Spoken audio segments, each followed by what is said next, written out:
সুপ্রিয় শিক্ষার্থীরা আসসালামু আলাইকুম। এইচএসসি 25 এবং 26 ব্যাচের যে সকল ক্যান্ডিডেট আছো তোমাদের জন্য গুরুত্বপূর্ণ কিছু অঙ্ক সমাধান করব আমরা। তো অঙ্কগুলো যদি তোমরা রেগুলার ক্লাসগুলো করো তোমাদের 100% গ্যারান্টি দিচ্ছি তোমাদের অঙ্কে কোনো প্রকার সমস্যা হবে না। তো আজকের ক্লাসে আমরা দেখব HTML অঙ্ক, যেটা হচ্ছে চতুর্থ অধ্যায়, যেটা দেখো HTML এই অঙ্কটা আমরা সলভ করব। তো মনে রাখতে হবে HTML অঙ্কটা মানে দেখা মাত্র তোমাদের কিন্তু মাথায় যখন তোমাদের সংকেত দিতে হবে এমনটা, দেখো এই একটা লাইন, এই একটা লাইন, দুইটা, তিনটা, চারটা টোটাল লাইন আছে, ঠিক আছে। এখানে তার মানে চারটা লাইন, এই HTML এর মধ্যে চারটা লাইন আছে। এক একটা লাইন কে বলা হয় টেবিল রো, ঠিক আছে, মানে যেটা এরকম শোয়ানো ভাবে থাকবে এটাকে বলা হয় টেবিল রো, আর যেটা লম্বভাবে এরকম ভাবে খারাপ ভাবে চলবে এটাকে বলা হয় কল স্প্যান, ঠিক আছে। ওটা হচ্ছে কলাম, সেটাকে বলা হয় কল স্প্যান, কলাম। আর যেটা এরকম ভাবে থাকবে শোয়ানো থাকবে এটা হচ্ছে টেবিল রো। তো এখন অঙ্কটা বিষয়টা লক্ষ্য করো যে আমাদের একটা টেবিল রো এর মধ্যে কাজ আছে টোটালি কয়টা, যে দেখো 1 2 3, তার মানে এই দাগটা আমাদের হওয়ার প্রয়োজন ছিল এইভাবে, এটা এইভাবে, তার মানে এইটার মধ্যে রো স্প্যান হচ্ছে 3টা। কয়টা? রো স্প্যান হচ্ছে 3টা। আর এখানে হচ্ছে রো স্প্যান, এখানেও কি হচ্ছে, এখানেও আমাদের রো স্প্যান হচ্ছে। বাট প্রথমের দিকে আমাদের যেটা হচ্ছে এটা হচ্ছে আমাদের কল স্প্যান, কারণ আমরা জানি কল স্প্যানটা হচ্ছে যেটা লম্বভাবে থাকবে এটা হচ্ছে কল স্প্যান। তো দেখো এটা হচ্ছে লম্বভাবে আছে, তো এটা লম্বভাবে আছে, এটা কল স্প্যান, আর এই অংশটা হচ্ছে রো স্প্যান। তো আমরা এখন এই অঙ্কটা সলভ করব। তো দেখো HTML এর যে কোনো অঙ্ক আসলে আমাদের কিছু বেসিক ট্যাগ থেকে স্টার্ট করতে হবে এট ফার্স্ট। তো আমরা ট্যাগগুলা দিয়ে শুরু করব, যে HTML ট্যাগ থেকে শুরু করব, যে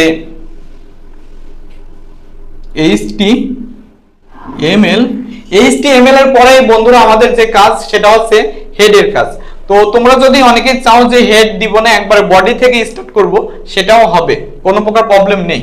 তো আমরা ধারাবাহিকভাবে শুরু করব HTML, তারপর দেখো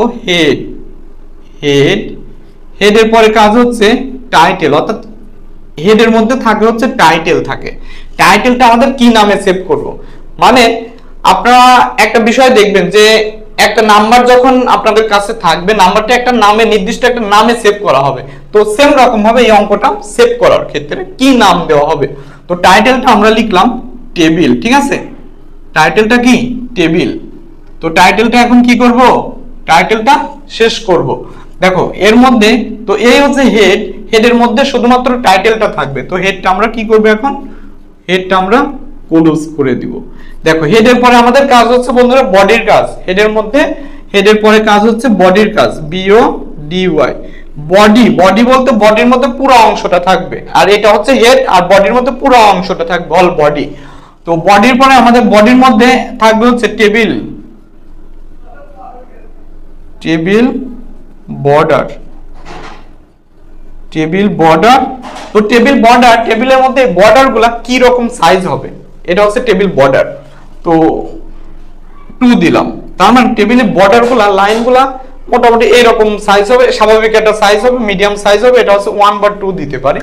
আর যদি তোমরা অনেকেই 5 7 বা 10 এরকম সামথিং দাও, তার মানে লাইনগুলো অনেক বড় দেখাবে। তো আমাদের সিম্পল ভাবে স্বাভাবিক লাইনগুলো বোঝাতে 1 বা 2 দিতে পারি। সো আমরা 2টা দিলাম। এখন আমাদের কাজ, টেবিলের মধ্যে এক একটা লাইনকে বলা হয় টেবিল রো বলা হয়। দেখো টেবিলের মধ্যে এক একটা লাইনকে বলা হয় আমাদের টেবিল রো। তো এখানে টেবিল রো অর্থাৎ টেবিলের মধ্যে এক একটা লাইন আছে কয়টা, 4টা লাইন আছে। সো আমরা লিখব টেবিল রো, ঠিক আছে। রো এখানে হচ্ছে টেবিল রো এর মধ্যে এই যে কল স্প্যান আছে, ঠিক আছে। টেবিল রো তারপর হচ্ছে কল স্প্যান, ঠিক আছে। Table row call span TR দিয়ে তারপর আমরা লিখব টেবিল রো কল স্প্যান। আচ্ছা, আর টেবিলের মধ্যে যেটা ইউনিক বিষয় এটা হচ্ছে আমাদের লিখতে হবে টেবিল হেডার দিয়ে। তো আমরা লিখতে পারি table row table header call span সমান 3টা কল স্প্যান, তার মানে এখানে লিখবো কল স্প্যান 3, ঠিক আছে। Call span 3। এখন 3 কি আছে, রেজাল্ট আছে, তো লিখবো রেজাল্ট। টেবিল হেডারটা কি করব, শেষ করব। দেখো প্রথম রোর কাজ আমাদের কমপ্লিট, এজন্য প্রথম রোটা আমরা কি করব, স্ল্যাশ ট্যাগ দিয়ে আমরা শেষ করব। তো আমরা জানি HTML এর যে কোনো ট্যাগের শুরু আছে এবং শেষ আছে। দেখো দ্বিতীয় নাম্বার রোর কাজ করব, যে টেবিল রো। দেখো এই যে আইসিটি নিচে আবার দাগ আছে, আন্ডারলাইন আছে। তো টেবিল, এটা হচ্ছে table header, sorry table data, table data টিডি, টিডি রো স্প্যান।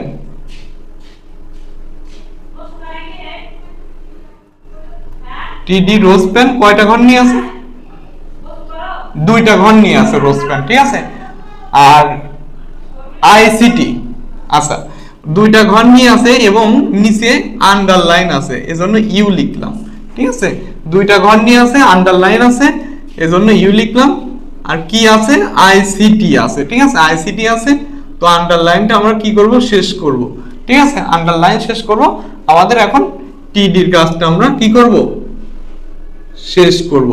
তার মানে এই অংশটার কাজ আমাদের কমপ্লিট হয়ে গেল। এখন আমরা এই অংশকে বলার কাজ করব, যে table data CQ, table data কি শেষ, তারপর table data MCQ, table data close. Okay, তারপর দেখো এখন আমাদের এই কাজটা যখন কমপ্লিট হয়ে গেল, এখন আমাদের দ্বিতীয় রোর কাজ কমপ্লিট। এখন দ্বিতীয় রো কি করব? স্ল্যাশ ট্যাগ দিয়ে শেষ করব। এখন তৃতীয় রোর কাজ করব। তৃতীয় রোর মধ্যে আছে এই অংশটা, ঠিক আছে, টিডি 45 টিডি ক্লোজ, টিডি 25 টিডি ক্লোজ। আচ্ছা এখন এই তৃতীয় রোর কাজও কমপ্লিট। তৃতীয় রো আমরা কি করব? স্ল্যাশ ট্যাগ দিয়ে শেষ করব। এখন চতুর্থ রোর কাজ করব, ঠিক আছে। চতুর্থ রোতে আছে ইংলিশ, তারপর নিচে আন্ডারলাইন। তো এই অংশটা হচ্ছে টেবিল ডাটা, টেবিলের তথ্য, এজন্য লিখব টিডি দিয়ে, ঠিক আছে। টিডি, টিডি দেওয়ার পরে এখন এই টিডি কি আছে? ইংলিশ আছে, আর এর নিচে আবার আন্ডারলাইন আছে, এজন্য টিডি, তারপর লিখব ইউ, আন্ডারলাইন, কিসের নিচে আন্ডারলাইন? ইংলিশের নিচে আন্ডারলাইন, ইএনজিএল আইএসএইচ, ইংলিশ। তার মানে আন্ডারলাইনটা ক্লোজ করব। তারপর হচ্ছে কি করব? আন্ডারলাইন ক্লোজ করব, টিডি ক্লোজ করব। ওকে, এখন দেখো এই অংশের কাজ করব, যে টিডি, এই অংশটা কি আছে? কল স্প্যান, মানে লম্ব ভাবে আছে, খারাপ ভাবে আছে, এই জন্য এটা হচ্ছে colspan, TD colspan, C O L S P A N, colspan সমান 2, অর্থাৎ দুইটা ঘর নিয়ে আছে। কি আছে? 95 আছে। টিডিটা কি করব? টিডি ক্লোজ করে দিব। ওকে, এখন টিডিটা আমরা ক্লোজ করে দিলাম, ঠিক আছে। এখন আমাদের দেখো সবগুলা কাজ কমপ্লিট। এখন আমরা টিআরটা ক্লোজ করব, টিআরটা ক্লোজ করব। তারপর যে সকল ট্যাগ শুরু করছিলাম বাট শেষ করিনি, উক্ত ট্যাগগুলো আমরা কি করব? শেষ করব। টেবিল, না টেবিল, তারপর বডি HTML। ওকে, তো বন্ধুরা এই হচ্ছে আমাদের আজকের HTML ক্লাসের পর্ব। আমাদের HTML এর উপর, শুধু HTML না, HSC ICT এর উপর ইতোমধ্যে অনেকগুলো ক্লাসই হয়ে গেছে। তো যারা তোমরা HSC 26 ব্যাচের ক্যান্ডিডেট আসো, তার মানে তোমাদের নতুন অবস্থায় নতুন করে কিন্তু নতুন কলেজে যাচ্ছ, নতুন বই পেয়েছো, ঠিক আছে। তোমাদের আইসিটির অনেক ভয় মাথায়, ইতোমধ্যে অনেক স্টুডেন্টের মাথায় আইসিটি নামক বিষয়টা অনেক ভয় ঢুকে গেছে। ইভেন আমার স্টুডেন্টরা অনেকেই বলে আইসিটি মানে খুবই ভয় নাকি। তো তোমাদের মতো এই আইসিটির ভয়কে জয় করতেই আমার মতো অধম টিচারের আগমন। তো তোমাদের আইসিটির যত প্রকার ভয় আছে, ভয়কে জয় করতে আমার কাছ থেকে অঙ্কগুলা তোমরা শিখে নিতে পারো। তো তোমাদের যদি কোনো প্রকার আইসিটির সমস্যা থেকে থাকে, অবশ্যই ইনবক্সে, কমেন্ট বক্সে কমেন্ট করে জানিয়ে দিবা। আর আমাদের এইচএসসি 26 ব্যাচ এবং 25 ব্যাচের জন্য আমাদের এইচএসসি আইসিটির উপর একটি নির্দিষ্ট একটা কোর্স চালু করা হয়েছে। যারা এখনো কোর্সে ভর্তি হয়নি অবশ্যই নাম্বার দেওয়া আছে, নাম্বারে যোগাযোগ করবে, কোর্সে দ্রুত ভর্তি হয়ে যাও এবং আইসিটি এইচএসসি আইসিটি ভয়কে জয় করো। অসংখ্য ধন্যবাদ সবাই।